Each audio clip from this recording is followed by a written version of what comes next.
So now, what are we going to do next? What are we going to do next? The first one says condition. Okay, this condition has to be a true-false field. Do we have any true-false fields with us? Yes, we have. We have created them. So, let's start using them.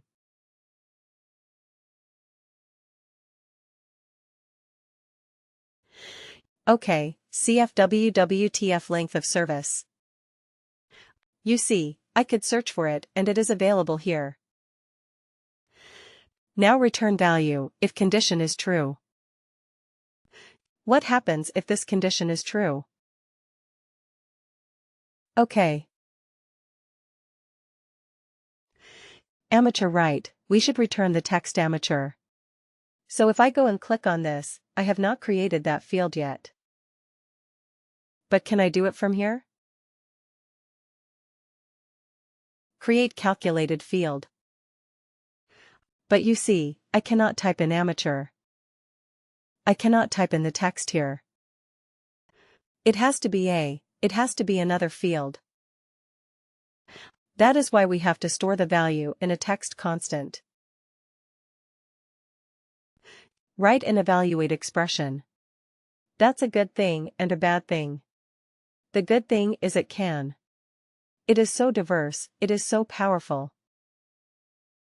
Bad thing is, for everything you have to create another calculated. That's the bad thing. So here return value of condition is true. Let's click on that and say create calculated field. So we will call it a CF text constant. Right. Amateur. And we have to also put a W? W right. So business object. Now you have two options to store the business of. To use a business object. One is, you can use worker, of course, like the rest of the worker-related objects, or you can use global. Right. Why global? Because, let's say, if we do something else, we may also want to use this text constant amateur. It is not always related to the work. To worker. It can be for something else as well. Right. So we may want to use it there. So I want to use the business object as global. Function is text constant. Okay. And what is the constant text? Amateur. Isn't it simple? Copy. Okay. So you see, it automatically comes here. CF, WWTC amateur. Alright. Let's keep adding our 4 conditions here, one after the other. Alright. CF WWTF. Let's see if we can quickly find those fields. So we have done 0 to 7. Let's use 8 to 15. And again CF WWTF. So we can use 16 to 30. And CF WWTF 31. Right. So then we're done. Now, let me tell you something and let me give you a hint and a tip.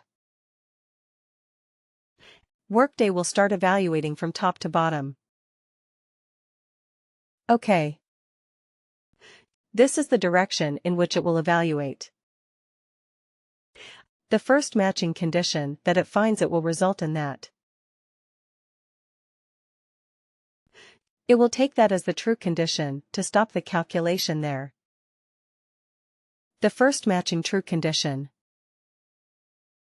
So to improve performance, what should you do? We should use them. We should try to do the minimum number of calculations. Correct. So first of all, try to identify where you have the maximum population. Where do you have the maximum population? Maybe run this report once.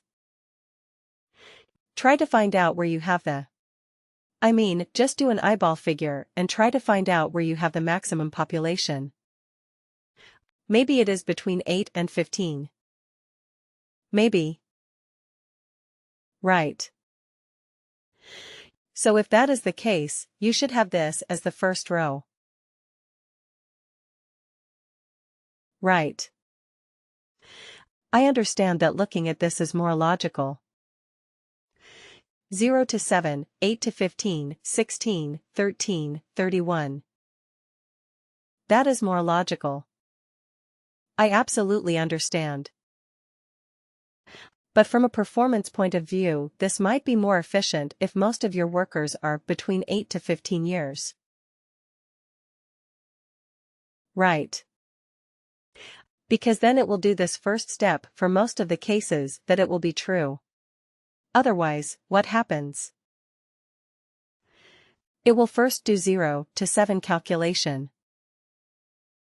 Then it will come to 8 and 15. Correct.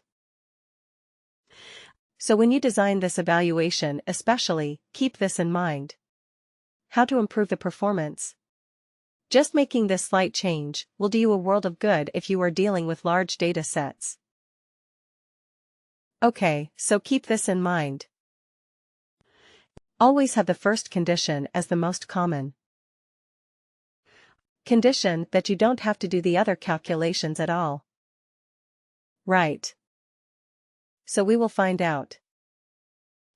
We will find out, we don't know yet. Maybe for the time being we can do it like this. Alright. So let's quickly create the other calculated fields. Instead of amateur. What is it experienced, right?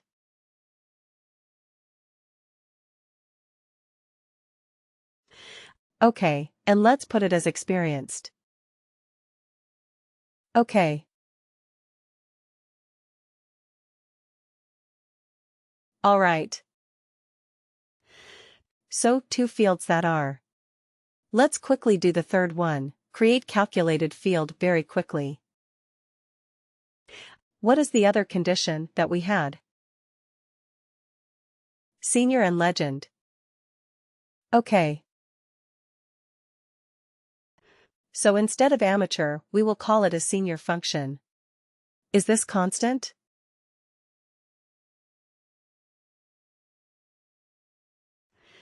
Just bear with me because it takes time. I have to create so many different calculated fields. Senior. And what is the last one?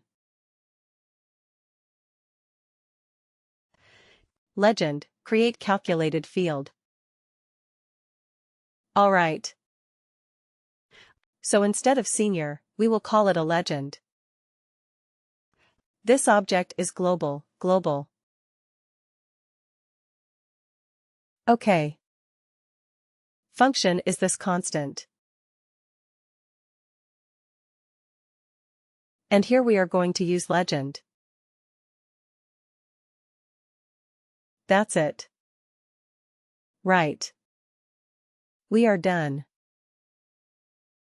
You're done. So what is this evaluate expression going to do? It is going to evaluate a series of conditions. Right. It goes from top to bottom. The first matching condition that is met, it marks it as true and it returns the value if the condition is true. In our particular example, what is the return condition type? The return condition is a constant because we are looking at a text type of field. Isn't it? That's why we did this. Alright. So we are done. Let's save this. The save. This field is very complicated field that we have created. We have used 8 different calculated fields and we have put them all together in one more calculated field. So 9 different calculated fields. Wow. So let's go back to our report and use this calculated field in the report. Here it is. So we go here and we say, Custom Report Edit. OK. And we scroll down. Just after you. Oh no. Right after this. OK. Shall we keep this other one, the text, years of service? We no longer need it, right? We have already converted that to a number and we have it. So let's use the new field that we have created. Experience bands from years of service. Let's call it as experience. Bags. Okay, now let's see how our field is performing. Is it? Is it giving us the right result or not? Click OK to run it or run it. OK. Wow. Alright. So here we have a bunch of seniors. 22 years of experience. Senior. Is that correct? 22 years senior. Right. 22 is between 16 and 30. Senior. Absolutely right. What else? What else do we have? Okay, let's scroll down a little bit. But just 20 years. Alright. Okay. Scroll down. Keep scrolling down. Let's see if we have anything else apart from senior. Contains. Can we say, contains amateur? Let's see if we have a few amateurs. Oh, we don't. We don't have amateurs, alright. Anybody who is a legend. Right, we have a few legends. 122 years of experience. Well, that is a bit silly. I mean, maybe just wrong data. 1900 is not the hire date for people. But anyway, 122 years for a few workers. But anyway, our calculation is working correctly. That's what we are more interested about. Right. 102 years of experience. 1920 and 122. They are all categorized as legit. Alright. Okay, anything else? Any other category that we have created? Experienced. Right. Experienced. Do we have any experienced people? We have a few. You see, 14 years of experience. It is experienced. What was experience again? Between 8 to 15. Right. So our calculation, is it working? 8 to 15? Looks like it, right. 12 years experienced. Any years experience. 11 years experienced. So our calculation is working absolutely correctly.